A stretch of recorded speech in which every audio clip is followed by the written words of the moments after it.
The winds over the Azure Ridge carry more than the scent of blood.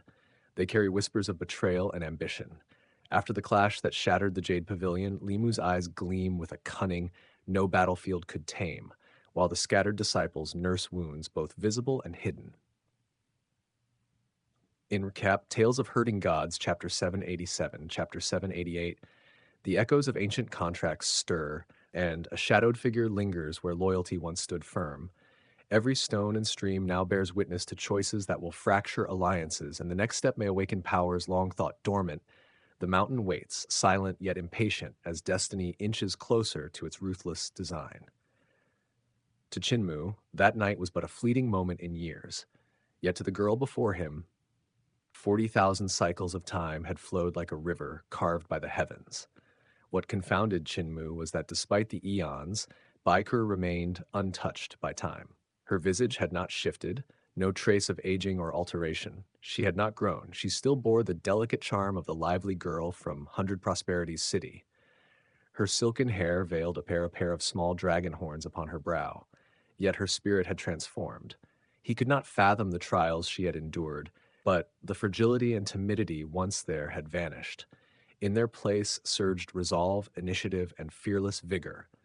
Chinmu did not know that before the dawn, he had become the flame sustaining her and the exiled souls of the High Emperor, the light that urged them to endure. Nor did he know that as day broke, he had become the anchor of her survival, the force driving her to lead the weak to life's continuation. Though separated by 40 millennia, their meeting seemed as though it were the first. Their forms had changed little. He had matured, her essence had shifted. That alone marked the passage of time. A smile passed across Chinmu's lips, mirrored by the girl opposite. They diverted their gaze shyly, like young disciples encountering the opposite sex for the first time, hearts prone to blush under the gaze of destiny. Spirit invigorated, Chinmu's mood brightened. As disciple of Mother Earth, I must still prove my worth to you all. How pitiful, yet I also bear the blessing of Mother Earth. A halo swirled behind his head, the essence of Mother Earth pulsating within, and the Earth Aeon Tao fruit birthed from the primordial tree. He surveyed the hall with calm authority. As for these attendants, many of you have surely beheld them before. These treasures of mine are wrought by Mother Earth herself. I wield them. What do you hold? The girl's expression remained unchanged, a subtle smirk dancing upon her lips. Feng Chuyun, yes, she betrayed Mother Earth long ago. Had it not been for her and the Phoenix race's treachery, Mother Earth's defeat would not have been so grievous. Am I correct, Senior Sister Feng? Feng Chuyun's fury flared. You dare slander me, little girl. I shall rend you apart. Chinmu lifted a hand, voice low yet commanding.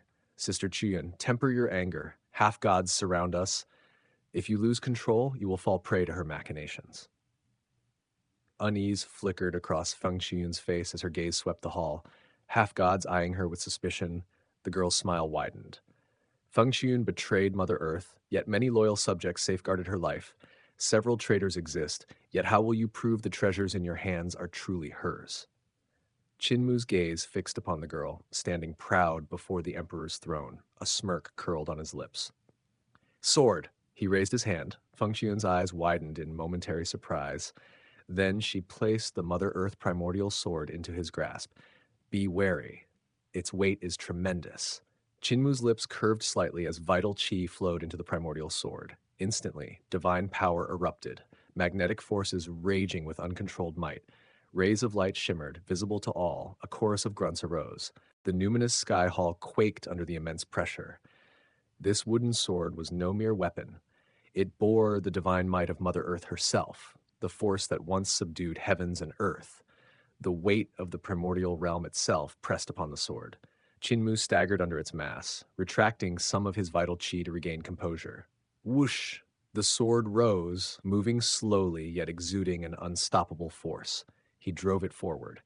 The women surrounding the girl moved to intervene, but her raised finger froze them, and no hand dared strike.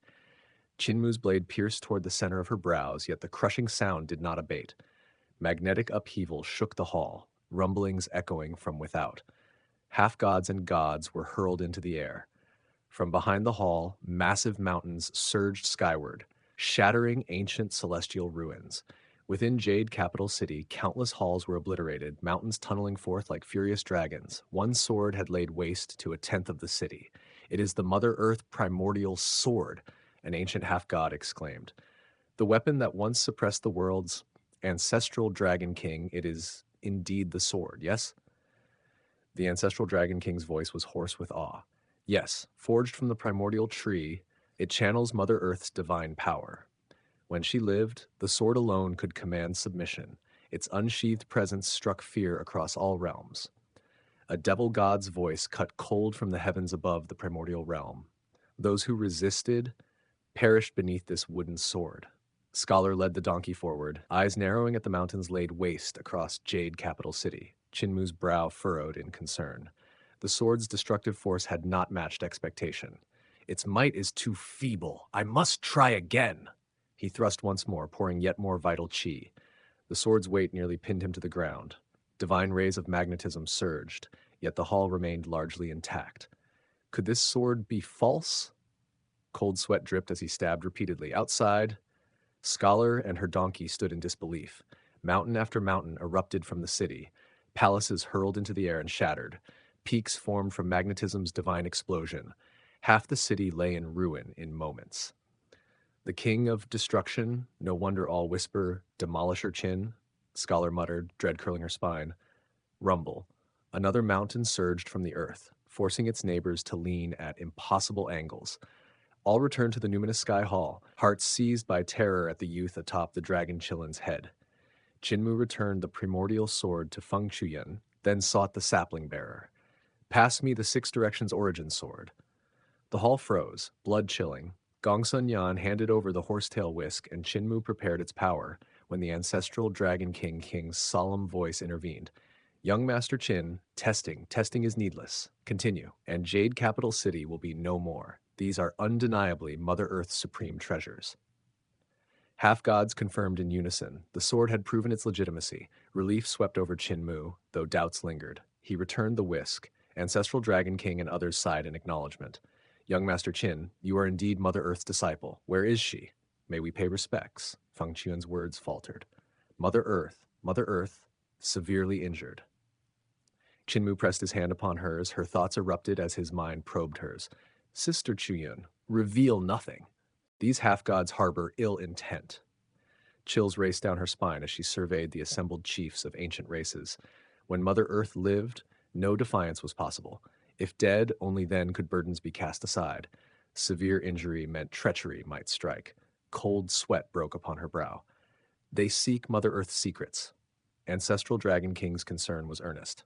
Senior Sister Feng, tell us, how fares Mother Earth? We have waited long, eager for news. Meeting her disciple grants hope. Chinmu's laughter rang clear. Calm yourselves. We have urgent matters. What more could this sister reveal? Why masquerade as Mother Earth's disciple, coveting all? The girl's laughter rolled like thunder. You traitors stole Mother Earth's treasures, yet pose as her disciple. The blind are deceived. Heavenly Saint Cult Master Qin, your renown is well earned. Chinmu smiled. Her voice carried leisure and certainty. You may explain, yet truth remains unaltered. She bowed, voice like rolling earth. Mother Earth, descend. An aura, heavy as the primordial realm itself, swept over Jade Capital City. Majesty, profundity, and weight pressed upon all, shattering the numinous sky hall. Roofs, pillars, bricks, everything rose and floated, leaving only the ground beneath them. Mountains erupted beneath their feet, stretching skyward, yet on closer gaze they were not mountains but colossal roots. Above, an ancient divine tree soared, roots planted deep within the primordial realm. Its bark veins flowed with the Tao's markings. The trunk, grander than Mount Meru, stretched to the heavens, worlds appearing to float betwixt its crown and base. Under the tree, the girl bowed. Mother Earth, please. From the crown descended a goddess, tens of thousands of forms shimmering, landing lightly. Born from Tao's essence, embodying Earth's breath, her presence radiated inimitable authority. Her visage mirrored the Mother Earth statue Chinmu had seen within the temple. Chinmu's eyes twitched as he glanced between Feng Chuyen, the girl, and the goddess. Even glimpsing Mother Earth's broken soul before, he sensed this presence was genuine. This is more tangled than imagined. We sought revenge on Chishayu. Feng Xian would strike Big Sister Qi and perish. I would seize treasures, yet fate's weave is far stranger. Qin felt his mind stir, opening the willow leaf upon his brow. In the realm of Qin, Earth Count, Heaven Duke, Crimson Emperor, and Great Sun Sovereign sipped their tea in the presence of an ancient Buddha. Suddenly, the sky blazed with celestial light, and Heaven Duke let out a hearty laugh. Old Buddha, you seldom awaken, thus have not witnessed this scene. Behold, the son of Qin opens the willow leaf seal upon his brow, allowing the air of heaven to enter for us. Brahma Buddha lifted his gaze to the heavens, exhaling a heavy sigh. What a grievous sin! To suppress son of Yudu, so many formidable masters must guard here. Rarely do we inhale even a breath of freedom. Far off, Qin Fengqing sat amidst the mountains, his face battered and bruised. His plump legs were folded beneath him, arms crossed as he pouted in silent vexation. The old Buddha that had restrained them in mid-air awoke and descended with sudden swiftness. He sought to strike the Buddha, only to be repelled by 5 mighty cultivators of Qin. He had scarcely time to wield the slaughter cauldron before being thoroughly overwhelmed by the elders. The elders seized the highest ground in this celestial prison and pursued him into the mountains. The big-headed infant schemed to reclaim his dominion, yet the slaughter cauldron had been seized by the elders and suppressed by Lava Earth Count. He could not wrest it back. With the cauldron in hand, he would still have leverage. By uniting with Bad Brother, we may subdue these venerable ones. The infant mused, eyes cast skyward. Once we subdue the elders and Bad Brother here, I may escape to my leisure. From the sky, Qinmu's consciousness descended, inquiring, Heaven Duke, Earth Count, witness if that is indeed Mother Earth. The Buddha awakens? His consciousness alighted upon the ground, assuming human form to greet them. Heaven Duke smiled. Old Buddha has awakened not long past. He declared the primordial realm unsealed and the great ruins transformed into the primordial realm. Even the 20 heavens of the Buddha realm must now connect with the primordial realm, forcing him from slumber. Fortunate indeed, else this place would fall under your brother's sway. Crimson Emperor offered, Old Buddha brings fine tea, son of Qin, partake if you will. Qinmu waved hastily. No time for tea. Verify for me if the Mother Earth beyond is genuine. When I reached the site of her fall, I beheld her broken soul. Only the Earth soul remained, concealed within an underground palace among 9 imperial tombs of high emperors. It seemed authentic. I even aided her in summoning her soul. Yet now, another Mother Earth stands before us, appearing equally real. Is that so? The elder rose, peering skyward. They borrowed Qinmu's third eye to observe the Mother Earth seated beneath the primordial tree. Her ancient form towered, dwarfing all other deities around her. Though immense, her body remained smaller than the immeasurable forms of Heaven Duke and Earth Count. To mortals and demigods, she was still unconceivably vast. This is Mother Earth, Lava Earth Count affirmed, his voice resolute. No error. My vision pierces the essence of souls beyond any life and death book. This soul is undeniably Mother Earth's. Heaven Duke nodded. Her corporeal form is authentic. Should it be false, it would escape none of my heavenly eyes. The Mother Earth you met in the earthly palace is certainly a forgery. Qinmu, dazed, shook his head. I personally gathered the souls of that Mother Earth, melding her heaven and life soul. How could she possess additional souls elsewhere? Could Mother Earth, by chance, hold duplicate souls? Suddenly, realization struck him. He cried out, Mother Earth is the celestial empress of Dragon Han, celestial heavens? A twin? Could this Mother Earth be the true Mother Earth's elder or younger sister? Heaven Duke shook his head. Overthinking. Mother Earth is not that pair. The celestial empress and her sister hail from another origin. He fell silent. If not them, then who is the Mother Earth whose soul you summoned in the earthly palace? Lava Earth Count's tone darkened, chilling the air. Son of Qin, whose soul did you summon? Qinmu's mind wavered, bewildered. Are you implying deception? Impossible. Countless demigods in the earthly palace were Mother Earth's old followers. If I were deceived, so would they be. All remained dormant with Mother Earth when she was slain. A frown fell upon all, Crimson Emperor suggested. Perhaps another Mother Earth emerged from the primordial tree. Seeing Qinmu's perplexity, he elaborated. Mother Earth springs from the primordial tree. When I established the Crimson Light era, I traced her origin. Heaven Duke shook his head. The primordial tree is dead. No Mother Earth may replace the original. Crimson Emperor, your tale is exaggeration meant to frighten. Not exaggeration, Brahma Buddha interjected. Indeed, such a method exists, forged by me. All eyes turned upon him. Brahma Buddha sighed. In the Dragon Han era, I sought the path within a dream. Entering it seemed fantastical, yet I transformed into myriad selves, wandering and training, witnessing mortal realms and countless calamities. These mortal worlds were but dreams to me, yet each incarnation possessed true soul, body, and experience. Their cultivation, insight, and Tao hearts ultimately returned to me, forming my dream. Heaven Duke praised. Old Buddha's scriptures braved boundless calamities, seeing mortal worlds coveted by the celestial heavens. Brahma Buddha shook his head. They seek not my Buddha nature, only the Emperor's throne techniques. To complete a celestial heavens realm, 36 unique Emperor's throne techniques are required. Many techniques repeat, making it arduous. My boundless calamities, derived from the dream path, is one of them. Great Sun Sovereign inquired, could this technique birth a new soul from a corpse? Brahma Buddha smiled. Even from illusionary dreams, a soul may be born. A corpse is simpler still. Heaven Duke asked, yet you never taught this. The scriptures you shared were all from your dream comprehension? Brahma Buddha sighed. I taught once, in Dragon Han, Celestial Venerable Yun sought a strong practitioner for humanity's holding vanished souls. I imparted to him the nascent technique. He perfected it, embodying Celestial Venerables Yu, Qin, and even Mu. Qin Mu's heart stirred. You mean, the talent of Celestial Venerable Yun surpassed even the old Taoist in me. Among 9 Celestial Venerables blessed by ancient gods, he perfected my technique, his thoughts surpassing even mine. The founder. By imitating 3 Celestial Venerables flawlessly, hope surged for humanity, yet he perished in battle. Whether his refined technique persisted, I cannot say. Qin Mu trembled, grasping Brahma Buddha's meaning. Another, with divine art from Buddha's technique, could create a Mother Earth anew. Could it be the Heaven Alliance?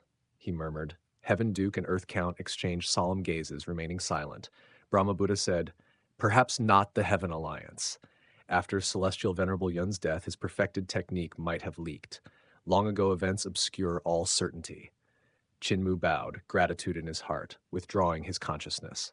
Buddha departs? Heaven Duke queried. Now is prime. Delay, and the child may seal the willow leaf anew. Heaven Duke added. Brahma Buddha smiled. If you do not depart, I shall not either. Great Sun Sovereign hesitated. I wish to leave, but dare not. Lava Earth Count soothed. Where else to go? You would return to Yudu, yet how is it fairer there? Great Sun Sovereign's face paled.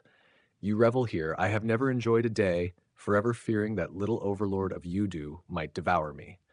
Qin waited. Only when Heaven Duke, Earth Count, and the others withdrew from his third eye did he seal it with the willow leaf.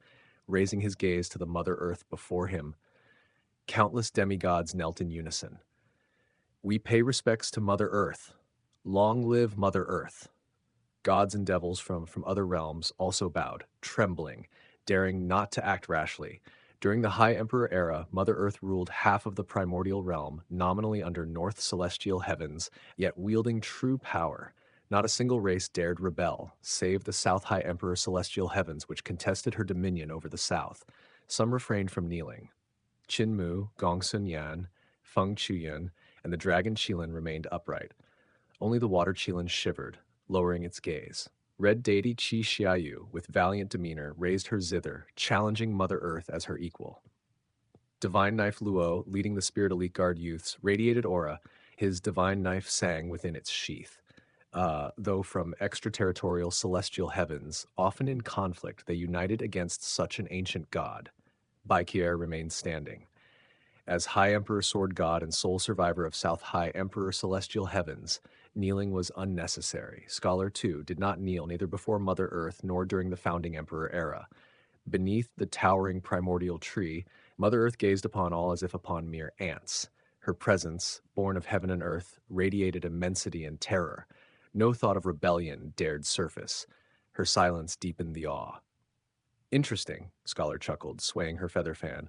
The clash with Mother Earth's true disciple wrought chaos. Lu Zheng, should the real and false Mother Earth clash now? A donkey's lips curled in glee, emitting a sharp laugh. Ang, ang, ang. The laughter pierced the ears. At that instant, a voice thundered, "Why should the real and false Mother Earth not clash?"